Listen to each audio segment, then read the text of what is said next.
नमस्कार, मैं हूं पुनीत पाठक। आप देख रहे हैं आपकी बात। बहुत स्वागत है आप सबका। हमारी आज की खास पेशकश है तलाक, इंसाफ का इंतजार। मुस्लिम समाज की 3 तलाक प्रथा को लेकर सुप्रीम कोर्ट का फैसला आना अभी बाकी है, पर मुस्लिम महिलाएं इसके लिए बदस्तूर आवाज बुलंद कर चली।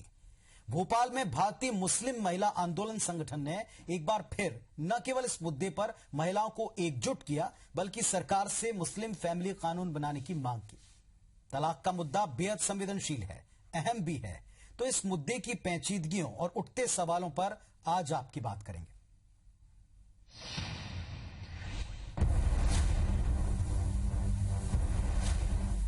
नाम नाज़नी खान, 14 साल की उम्र में निकाह हुआ। निकाह के 8 साल तक सब कुछ ठीक चलता रहा। 2012 में नाज़नी खान को अचानक एक चिट्ठी मिली। चिट्ठी किसी और की नहीं बल्कि उनके पति की थी, जिसमें लिखा था कि वो नाज़नी को तलाक देना चाहते हैं। इसके बाद पति नाज़नी को छोड़कर चला गया। शुरुआत में नाज़नी को लगा कि पति की नाराजगी दूर हो जाएगी और इसके बाद सब कुछ ठीक होगा, पर ऐसा नहीं हुआ। उन्होंने मुझे एक लेटर भेजा था जिसमें उन्होंने तलाक के बारे में मेरे से जिक्र किया था। उन्होंने जिक्र किया था, बट मुझसे कोई भी किसी भी तरीके का कोई ना जिक्र हुआ है, ना मुझसे किसी ने मेरे पक्ष में कोई बात की गई है, ना मुझसे कभी किसी ने ये पूछा कि तुम तलाक चाहती हो कि नहीं। मैं ये चाहती हूँ कि ये जो 3 तलाक वाला मुद्दा ये खत्म किया जाए। नाज़नी खान की शादी 2004 में हुई थी, 2006 में बेटी हुई और 2012 में बेटा। तलाक वाला पत्र मिलने के बाद नाज़नी को ये पता ही नहीं चला कि पति ने कब, कहां, किसके सामने उसे तलाक दिया। लेकिन अब पति के साथ घर वाले भी कहने लगे हैं कि नाज़नी और उसके पति का ये तलाक हो चुका है, हालांकि इसके सबूत उनके पास नहीं है। नाज़नी ने तमाम कोशिशें की, पर उनकी कहीं सुनवाई नहीं हुई। हार थक कर उसने इसे ही अपनी नियति मान लिया और आज वो अपने 2 बच्चों के साथ जीवन के लिए संघर्ष कर रही है। ये केवल एक नाज़नी की कहानी नहीं, बल्कि ऐसी हजारों नाज़नी अपने साथ हुई बेइंसाफी की सजा भोग रही हैं। तलाक के नाम पर सताई ऐसी महिलाओं के लिए आवाज उठा रहा है भारतीय मुस्लिम महिला आंदोलन संगठन। 3 तलाक के खिलाफ अदालत में याचिका लगाने वाले इस संगठन ने मुस्लिम पर्सनल लॉ बोर्ड की संवैधानिकता पर सवाल खड़े किए हैं। साथ ही सरकार से मांग की है कि मुस्लिम महिलाओं को 3 तलाक से जुड़ी पेचीदगियों से बचाने के लिए कड़ा कानून लाया जाए। हमने सुप्रीम कोर्ट में ये जो याचिका दायर की है ट्रिपल तलाक मैटर में, जहां ये हमारी प्रेयर है कि देश में 3 तलाक पे पाबंदी लगे, तो हम चाहते हैं कि क्योंकि ये पार्लियामेंट का संवैधानिक दायित्व है कि देश की सभी नागरिकों को, सभी महिलाओं को जेंडर जस्टिस मिले और जेंडर इक्वालिटी मिले। सो ये पार्लियामेंट का संवैधानिक दायित्व है कि देश में एक मुस्लिम फैमिली लॉ बने। सभी इस्लामिक मुल्कों में मुस्लिम फैमिली लॉ कोडिफाइड हुआ है, तो हम चाहते हैं कि भारत में रहने वाले मुसलमान समाज का भी अपना एक विधिवत कानून हो, जिसमें जेंडर जस्टिस हो, जिसमें औरतों के साथ भेदभाव नहीं हो। हालांकि मुस्लिम समाज में ऐसे लोगों की कमी नहीं जो खुलकर 3 तलाक की पैरवी करते हैं। नहीं, जो मसला चल रहा है ना, तो जो कुरान में है उसी पर अमल होगा। जो सरकार खत्म करना चाह रही है उसको खत्म नहीं किया जाएगा। ये सही है कि इस्लाम में तलाक के लिए अपनी मजहबी व्यवस्था है, पर उन महिलाओं का क्या जो कभी फोन, कभी SMS, तो कभी महज कागज के टुकड़े के जरिए शादीशुदा रिश्ते और उससे जुड़े तमाम हक हुकूक से बेदखल कर दी जाती हैं। राकेश चतुर्वेदी, IBC 24, भोपाल।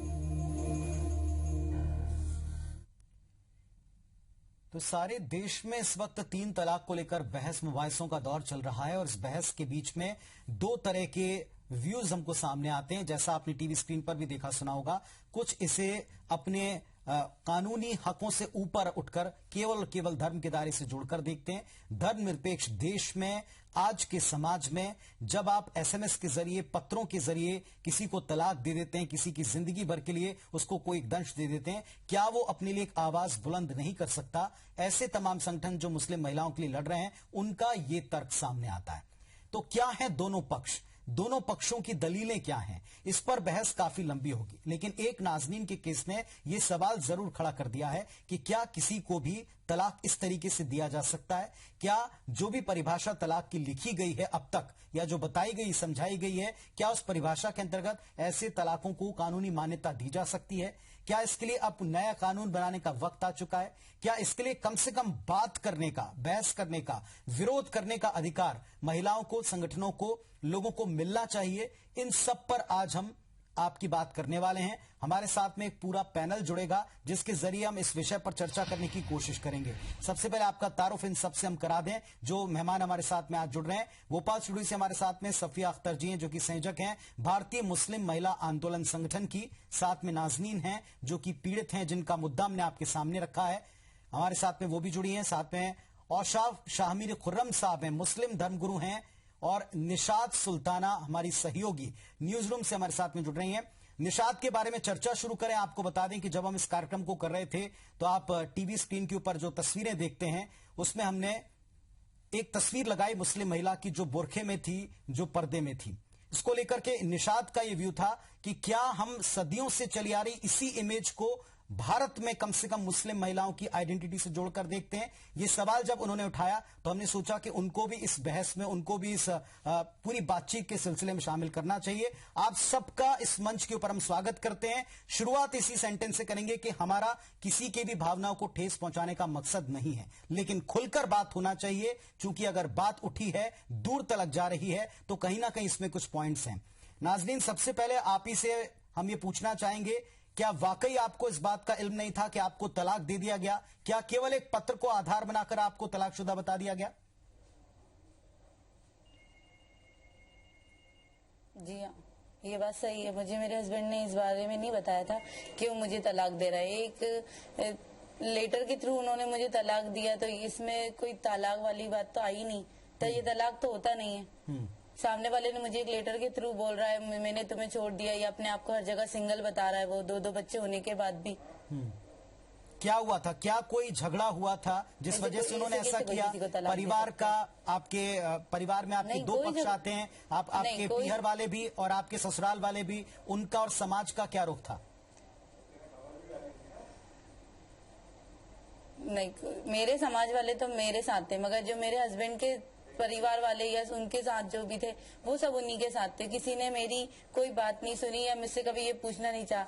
जब जब मेरा बेटा हुआ था, जब मैं अपने मायके में थी, जब मेरा बेटा 6 दिन का था, जब मुझे तलाक का नोटिस मिल रहा है, और वो भी बाय पोस्ट एक लेटर भिजाया था मेरे हस्बैंड ने, जिसमें ना किसी का ना कोई सील था, ना कोई मोहर थी, कुछ भी नहीं था, बस उनके एक साइन थे और उनके 2 गवाह के साइन थे। और उसमें उन्होंने मुझे ये लिख के भिजाया था कि मैं तुम्हें तलाक दे रहा हूँ, मैं तुम्हें रखना नहीं चाहता, मेरी ऐसी परेशानी है। मेरी इसमें मेरी क्या गलती है? मेरी क्या, तुम्हारी परेशानी तुमसे जुड़ी हुई है, उसमें मेरी क्या गलती थी जो तुमने मुझे तलाक दिया? कितना वक्त इस पूरे वाकये को हो गया? मुझे तलाक का नोटिस मिला, मैंने दिन का अपना बेटा लेकर अपने मायके ससुराल आ गई मायके से। इस बात को करीबन आज 5 साल हो गए। तो आपने इसके खिलाफ मेरे हस्बैंड 2012 में मुझे 6 तारीख को मेरे हस्बैंड के पास से मुझे तलाक का, मैंने बहुत सारी जगह पे बात हुई, मैंने रिपोर्ट डाली थाने में, मेरा महिला थाने में मेरा केस चला, मेरे हस्बैंड के ऊपर 498 बना, बट मेरे हस्बैंड को कोई फर्क ही नहीं पड़ा, और मेरी बात कहीं सुनी नहीं गई। जी चलिए, हमारे साथ में अब ये मेरी बात क्यों नहीं सुनी गई? शायद इसलिए कि मैं कोरस जात हूँ, इसलिए। हमारे साथ में औशाफ शाहमीर खुर्रम साहब है। खुर्रम साहब, क्या इस तरह तलाक हो सकता है? क्या ये तलाक कानूनन वैध है?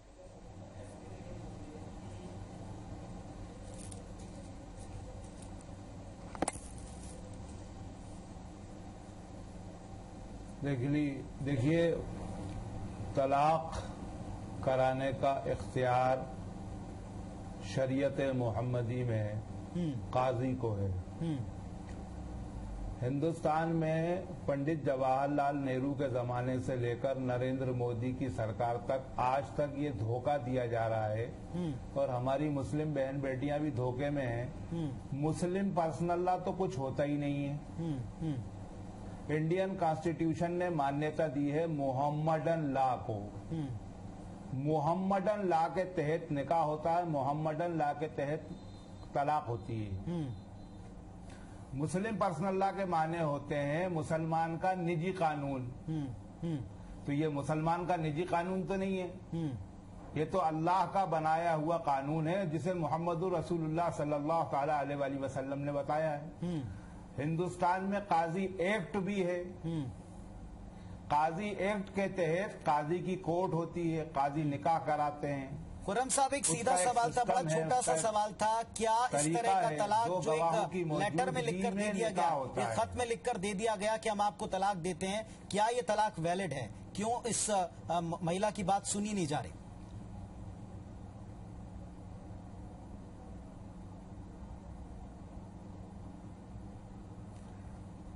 जो भी हमारी मुस्लिम बहन बेटियां हैं उनके साथ अगर कोई एक तरफा मामला होता है, एक्स पार्टी कोई जुल्म ज्यादती का मामला होता है, तो उनको काजी की कोर्ट में जाकर अपनी बात रखना चाहिए। वहां से जो फैसला हो उस पर अमल करना चाहिए। क्या ऐसा हुआ है? हर शहर में काजी की कोर्ट होती है।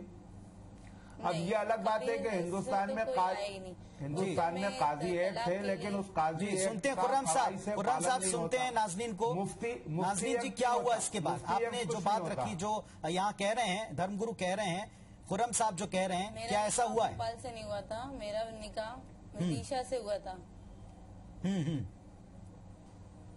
मेरा जो निकाह है वो यहाँ से नहीं हुआ था। जो मेरी शादी है वो मेरे नाना मामा और नानी ने करी थी, तो वो मेरी शादी विदिशा से हुई थी। उस टाइम मेरे हस्बैंड ने विदिशा में कजियात जाकर तलाक के जो हमारे निकाह के जो पेपर थे वो निकलवाए, और उन पेपरों का उन्होंने क्या करा, मुझे इसके बारे में कुछ भी नहीं मालूम है। मैं नहीं जानती कि मेरे हस्बैंड वहाँ पर इन सब चीजों के लिए क्यों गए थे, बट ये मुझे इतना ये मैं इतना जानती हूँ कि मेरे हस्बैंड ने मुझे एक लेटर के थ्रू ये बोला कि मैं तुम्हें रखना नहीं चाहता। उसके बाद से ना वो कभी मुझे मिलते हैं, ना हमारी 4 लोगों में, हमारे रिश्तेदारों में जो भी है उनमें कभी ऐसी कोई बात हुई है कि मेरे हस्बैंड ने मुझसे ये बोला। नहीं, लेकिन वो कह रहे हैं कि काजी के अदालत में आपको ये मामला ले जाना था, क्या काजी के पास में आप ये मामला ले गई थी, ये उनका कहना है। हालांकि उन्होंने इस बात का जवाब नहीं दिया कि इस तरह तलाक होता है नहीं होता। मैं 2 बार पूछ चुका हूं। उसमें नहीं गई। खुर्रम साहब, फाइनली एक बात, क्या इस तरह का तलाक हो सकता है?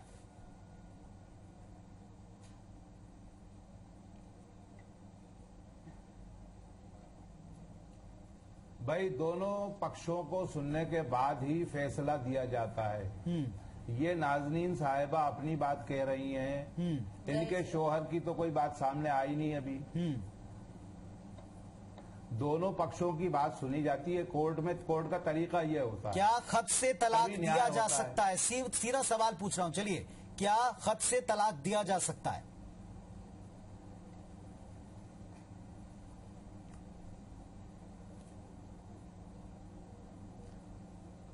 देखिए, खत या एसएमएस या जो भी आजकल आधुनिक जमाने की चीजें हैं, इनका इस्तेमाल अब तलाक में होने लगा है। पहले जमाने में तो ऐसा नहीं होता था। सही है, गलत है? आपके मुताबिक ये सही है, जायज है? तो अब जो काजी साहिबान है वो बैठकर इसको डिसाइड करेंगे कि इस तलाक को वैध माना जाए कि अवैध माना जाए। चलिए, ठीक है। हमारे साथ में बहुत सारे मेहमान हैं। सफिया जी, इस केस को लेकर 3 तलाक की जो बहस सारे देश में छिड़ी है, तो इस पर राय क्या है? मेरे ऐसे एक नहीं, कई केसेस हैं। हिंदुस्तान में मेरे एक बात पूरी,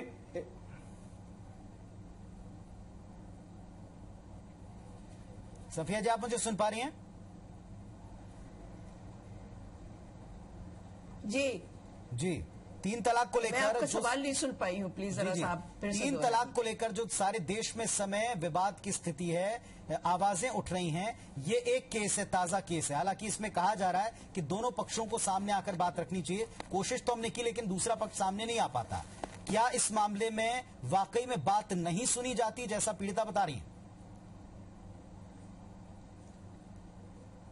जी, पहले तो मैं नाजनीन से ये सवाल पूछना चाह रही थी कि इन्होंने ये बताया कि मेरे शोहर काजी साहब के पास गए थे, तो उनको क्या जवाब मिला वहां से? नाजनीन उत्तर दीजिए। नाजनीन मुझे ये बताएं कि इनके शोहर को काजी साहब ने क्या जवाब दिया?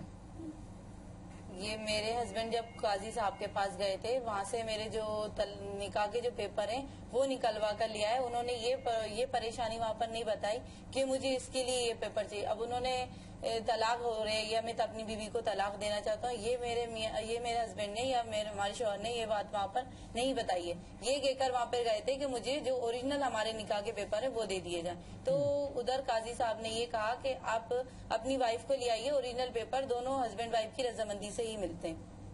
अच्छा, चलिए, इनके साथ ये केस नहीं हुआ, लेकिन मैं इसलिए इनसे ये सवाल पूछना चाह रही थी कि आमतौर से होता ये है कि जब भी कोई आदमी काजी या मुफ्ती साहब से जाके ये कहता है कि मैंने अपनी बीवी से 3 बार तलाक कह के तलाक दे दी, मैंने उसको 3 बार लिख के तलाक दे दी, मैंने उसको SMS या व्हाट्सएप या किसी भी तरह से मैंने उसको तलाक दे दी है, तो उसको वहां से ये जवाब मिलता है कि हाँ, आपकी तलाक वाक़ई हो गई। अगर आपके शौहर ने 3 बार कह दिया तो तलाक वाक़ई हो गई। मेरा खुर्रम साहब से ये सवाल है कि आपने ये कहा कि मुस्लिम पर्सनल लॉ हमारा निजी कानून है। मैं मानती हूँ वो हमारा निजी कानून है और हम भी उसी निजी कानून की मांग कर रहे हैं। हमें निजी कानून चाहिए, लेकिन वो निजी कानून चाहिए जो हमारा कुरान कह रहा है, क्योंकि हमारे कुरान में इस तरह की 3 तलाक का कोई जिक्र नहीं। जो आपका सीधा सवाल बताइए, अगर आपसे जो सीधा सवाल हो वो सीधे पूछिए। कहने से तलाक हो जाता। खुर्रम साहब से जो सीधा सवाल है वो पूछिए। जी, उनसे मेरा ये सवाल है कि अगर आप इस फेवर में हैं, क्योंकि देखिए उन्होंने बिल्कुल साफ जवाब आपके इस सवाल का नहीं दिया। आपने उनसे ये पूछा था कि आप ये बताइए कि लिख के अगर 3 बार तलाक दे दी जाती है तो क्या तलाक हो जाती है। खुर्रम साहब ने इसका बिल्कुल सीधा जवाब नहीं दिया। खुर्रम साहब उत्तर दीजिए। मैं उनसे ये सवाल कर रही हूँ कि आप बताइए कि क्या इस तरह 3 बार कहने से तलाक हो जाती है। खुर्रम साहब, क्या 3 बार कह देने से, लिख देने से, बता देने से तलाक हो जाती है?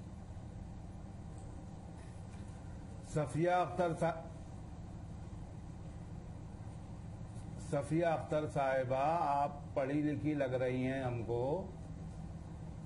पर्सनल लॉ के माने होते हैं निजी कानून। ये मुसलमान का निजी कानून नहीं है, ये शरीयत मोहम्मदी है जी। मोहम्मदन लॉ, इंडियन कॉन्स्टिट्यूशन ने मोहम्मदन लॉ को मंजूरी दी है, पार्लियामेंट ने मोहम्मदन लॉ को पास किया है।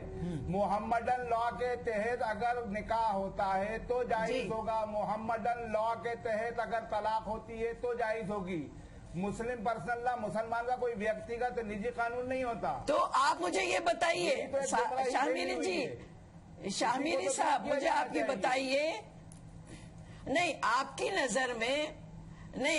नजर में मोहम्मदन लॉ में तलाक किस तरह होती है, आप मुझे ये बताइए ना। फिर मैं आपको बताऊंगी कि हमारा कुरान तलाक के बारे में क्या कहता है, किस तरह की तलाक होनी चाहिए, उसकी क्या प्रोसेस होनी चाहिए, उसकी कितनी मुद्दत होनी चाहिए। आप सिर्फ इस बात का खुल के जवाब दीजिए कि ये तलाक जायज है या नहीं, जो 3 बार कह के ये 3 बार लिख के दे दी जाती है। आप अभी तक आप घुमा फिरा के बात कर रहे हैं, लेकिन आपने अभी तक इसका जवाब नहीं दिया कि ये तलाक जायज है या नहीं।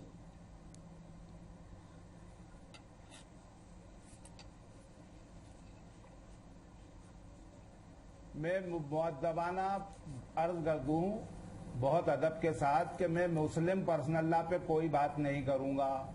मुझसे अगर आप मोहम्मदन लॉ के बारे में बात करेंगी तो करूंगा, क्योंकि मैं मोहम्मदी हूं। मैंने मोहम्मदुर रसूलुल्लाह सल्लल्लाहु ताला अलैहि वसल्लम का कलमा पढ़ा है।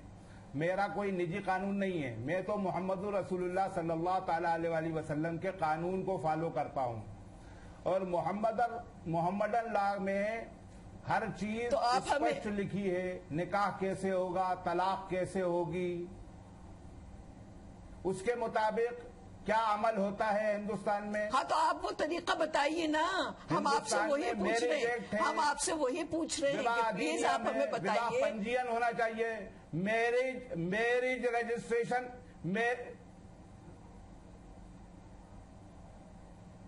मैरिज रजिस्ट्रेशन होना जरूरी है। मैरिज रजिस्ट्रेशन नहीं होता, जब मैरिज रजिस्ट्रेशन नहीं होता तो उसको वैधता कैसे हासिल होगी, वैलिडिटी कैसे होगी। आप एक बात का उत्तर नहीं दे पा रहे साहब। सीधा आपसे पूछा जा रहा है तलाक आपके मुताबिक होता कैसे, कैसे तलाक होता आपके मुताबिक। साहब एक मिनट आप मेरी बात सुनी। देखिए, आप बात को बिल्कुल क्लियर नहीं, आप बिल्कुल क्लियर बात करना नहीं चाह रहे हैं, आप बिल्कुल क्लियर बात नहीं कर रहे हैं। आपसे जब ये सवाल पूछा जा रहा है आप उसको घुमा फिरा के, अब आप निकाह पे आ गए, आप रजिस्ट्रेशन पे आ गए। हम आपसे बात ये कर रहे हैं कि तलाक किस तरह होनी चाहिए। अगर आपको नहीं मालूम है तो मैं आपको बता देती हूँ कि सूरह बकर की आयत नंबर 229 में, सूरह निसा की आयत नंबर 35 में, सूरह बकर की ही आयत नंबर 230, 231 और 232 में, और सूरह तलाक की आयत नंबर 1, 2, 4 और 6 में अल्लाह पाक ने तलाक का तरीका बताया है। तलाक का जो तरीका है वो 3 महीने में पूरा होता है। अत्तलाक़ु मर्रतान, यानी तलाक 2 बार है। एक बार आदमी तलाक कहेगा और उसके बाद उसको 90 दिन की मुद्दत होगी कि वो उस मुद्दत में सोचे कि मैंने ये कोई गलत फैसला तो नहीं किया है, और अगर उसने गलत फैसला, उसको लगता है कि मैंने गलत फैसला किया है, तो वो अपनी बीवी को रुजू कर सकता है। इसीलिए, क्योंकि देखिए अल्लाह की नजर में सबसे नापसंदीदा काम तलाक है।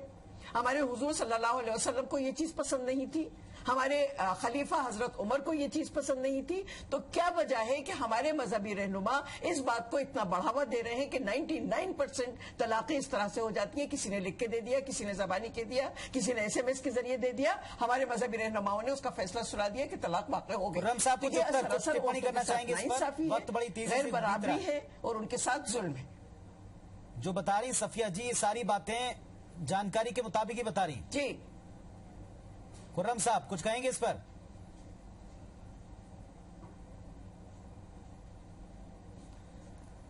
इन्होंने सफिया अख्तर साहिबा ने जो रेफरेंसेस पेश किए हैं, कुरान पाक की आयतों के हवाले पेश किए हैं, वो मुस्तनद सही हैं। मैं एक बात अर्ज करना चाहता हूँ, हिंदुस्तान में या पाकिस्तान में या दुनिया में जहां भी जो भी मुसलमान बसते हैं, सिर्फ हिंदुस्तान के 48 करोड़ मुसलमानों की बात नहीं कर रहा और उनमें से 24 करोड़ बहन बेटियों की भी बात नहीं कर रहा, हर सबकी बात कर रहा हूँ। सब कलमा मोहम्मदुर रसूलुल्लाह सल्लल्लाहु अलैहि वसल्लम का पढ़ते हैं, उन्हीं के बनाई हुई शरीयत के मुताबिक अमल करते हैं। हुजूर पाक सल्लल्लाहु अलैहि वसल्लम की 11 बीवियां हैं, उन्होंने किसी एक बीवी को भी तलाक नहीं दी। जब हुजूर ने तलाक नहीं दी, हुजूर की सुन्नत नहीं है, तो ये मुसलमान तलाक क्यों देते हैं? इस सवाल के बारे में ज़किया अख्तर साहिबा नहीं बात कर रही। सवाल लेकिन जो पूछा गया है उत्तर तो उसी सवाल का आता है, सवाल के बदले सवाल नहीं होता। इसी में पूरा वक्त बीत गया। आपसे जो सवाल पूछा गया आप उसका उत्तर नहीं दे रहे हैं, आप कुछ और सवाल पूछ रहे हैं। चलिए, चूंकि हमारे साथ में हमारे सहयोगी निशात भी हैं, निशात के बारे में मैं आपको बताया कि उनकी क्या सोच है। निशात, ये जो डिबेट हम कर रहे हैं, जो हम बात कर रहे हैं, जो बहस कर रहे हैं, इससे एक बात तो साफ है कि इस विषय में बात को किस तरह घुमाया जाता है, ये इसी मंच के ऊपर दिखाई पड़ रहा है। क्या अब वक्त आ गया है खुलकर इस पर बात करने का? आपका व्यू क्या है इसमें? जी बिल्कुल, मेरा व्यू ये है कि इस बात ट्रिपल तलाक के बारे में बिल्कुल बात होनी चाहिए। अगर आप बात नहीं करेंगे तो आप लोगों को इंस्पायर भी नहीं कर पाएंगे। एज अ मुस्लिम वुमेन मैं चाहती हूँ कि लोग इस बारे में बात करें और अपने व्यू रखें। आपको देख के और लोग इंस्पायर होते हैं, आप बिल्कुल इस बारे में बात कीजिए। और जैसे टाइम के साथ हम सब बदलते हैं, अपना वे ऑफ लाइफ बदलते हैं, अपने जीने का तरीका बदलते हैं, वैसे ही मैं चाहती हूँ कि ये सब कानून में भी बदलाव हो और ट्रिपल तलाक के लिए भी एक कानून आए। सफिया, क्या कोई उम्मीद बचती है सिस्टम में बैठे हुए ऐसे लोगों से? क्या कोई उम्मीद बचती है? ऐसे रवैयों के आगे क्या हार मानी जाएगी या ये संघर्ष लंबा चलेगा? Final comment.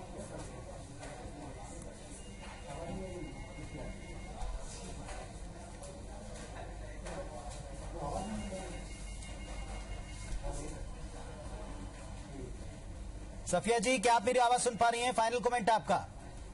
क्या ऐसे सिस्टम से या इस तरह के रवैये से लड़ने के लिए लंबा वक्त लगेगा? फिर से बोलिए। या शुरुआत हो चुकी है? जी देखिए, लड़ाई की शुरुआत तो बहुत पहले हो चुकी है और अब हमको लगता है कि हम कामयाबी के बहुत करीब हैं, क्योंकि हम लोग बिल्कुल हक बात कर रहे हैं। सबसे पहली बात तो यह है कि हमारा जो कानून है वही कोडिफाइड नहीं है। हमारा कानून कोडिफाइड होना चाहिए और इसकी इजाजत हमारे, देखिए हमारा जो कानून चल रहा है उसमें बहुत सी खामियां हैं, क्योंकि वो 1937 में अंग्रेजों की हुकूमत में वो कानून बना था और उसमें ये जिस तरह की तलाक की इजाजत है कि अगर एक ही नशिस्त में आदमी 3 बार तलाक कहता है तो तलाक हो जाती है। उसको बिल्कुल खुली छूट है कि वो 4 शादियां कर सकता है, उसको खुली छूट है कि वो औरत को ना मेंटेनेंस दे ना उसको वो मेहर दे। तो हम ये चाहते हैं कि हमारा कानून बिल्कुल कुरान बेस्ड होना चाहिए, जैसा कि कुरान में लिखा हुआ है हर चीज का तरीका, उम्र कितनी हो, मेहर कितना किस तरह से दिया जाए, मेंटेनेंस उसको कब दिया जाए, क्योंकि हमारे सूरह बकर की आयत नंबर 241 में अल्लाह पाक ने मेंटेनेंस की बात भी कही है कि तलाक दी हुई औरतों को उनका मेंटेनेंस दे दिया करो। तो लेकिन हमारे जो मजहबी रहनुमा है वो इन बातों के ऊपर गौर नहीं करते और अब जो तलाक को बंद करने की इस तरह की ट्रिपल तलाक को बंद करने की आवाज उठी है, तो हमारे मजहबी रहनुमाओं की आवाज बहुत बुलंदी से ऊपर उठ रही है कि इसको खत्म किया जाए। इस तरह की तलाक को चलिए उम्मीद करते हैं कि ये जो गोल गोल घुमाकर जवाब देने की जो आदतें हैं बरकरार रहेगी। जी जी, ये जो गोल गोल घुमाकर आप उत्तर देने की जो आदतें हैं, इसमें कहीं ये मुद्दा दफन ना हो जाए। और जैसा आप उम्मीद करती हैं कि आप कामयाबी के करीब हैं, इंसाफ जो सबका हक होता है, किसी भी धर्म किसी भी मजहब से ऊपर उठ के, वो सबको मिलना चाहिए, इस उम्मीद के साथ कि इंसाफ मिलेगा और जल्द मिलेगा। और ऐसे मंच हम लाते रहेंगे, सजाते रहेंगे, जिस पर हम इस तरह की बातचीत को भी रख सकें जिसमें अब तक खुलकर बात नहीं हुई है। आप सबका शुक्रिया हमारे साथ जुड़ने के लिए। नमस्कार।